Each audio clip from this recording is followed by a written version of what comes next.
Is brain data soon searchable? Projecting the use of thought data from current practices with private user data.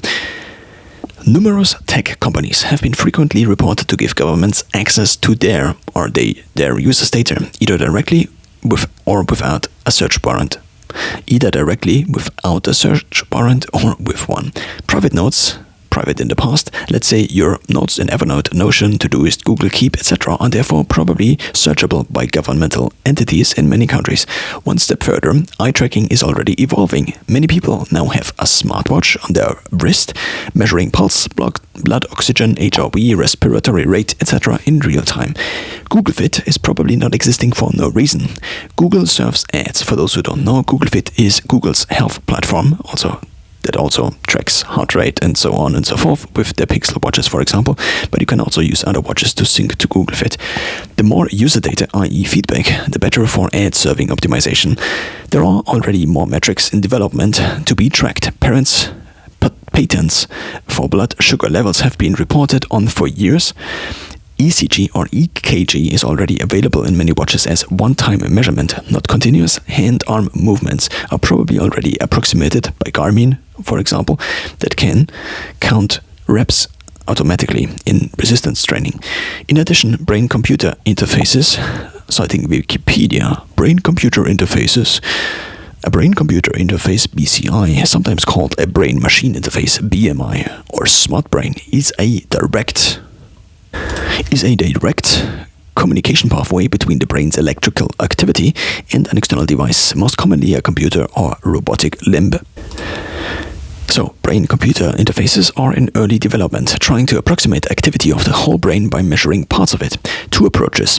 Invasive. The most known here is probably Neuralink, developing a chip with thin wires attaching to some neurons. Non-invasive kernel might be known to a few. A helmet trying to approximate whole brain activity with lasers. Citing Wikipedia. Kernel flow is a wearable time-domain functional near-infrared spectroscopy TD-FNIRS system.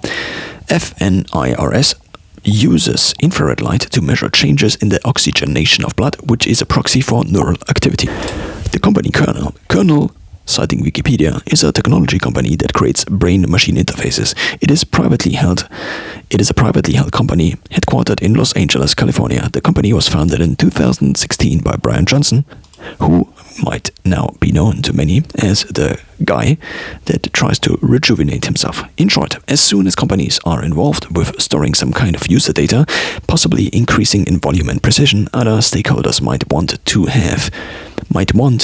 both have their cake and eat it too. Or in other words, imagine there is a terrorist trying to blow up the Empire State Building. Conveniently, he has a Neuralink implanted. Possible questions.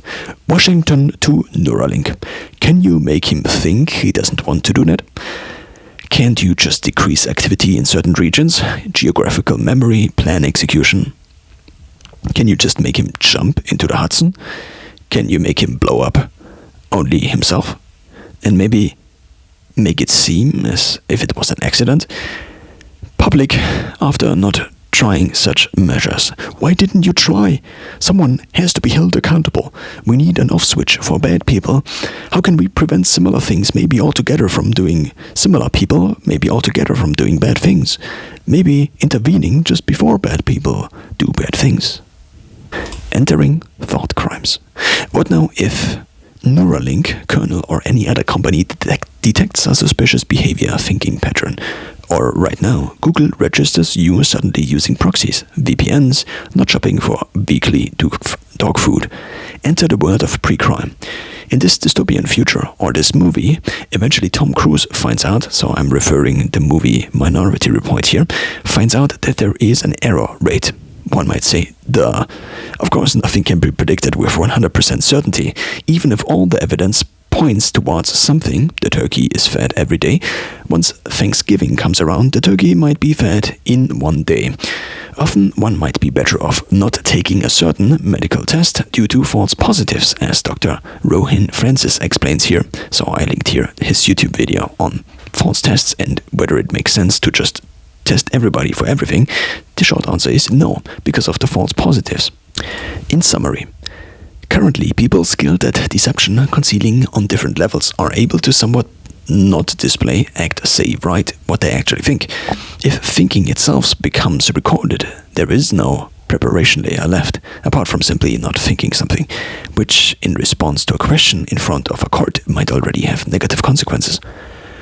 Tell me, or think me, why do you deny to answer? Governments with different backgrounds, autocratic, democratic entities, companies, have been found to try to intrude into otherwise private information, Snowden, etc. Therefore, a near future in which thoughts become searchable, shareable, storable might soon be reality.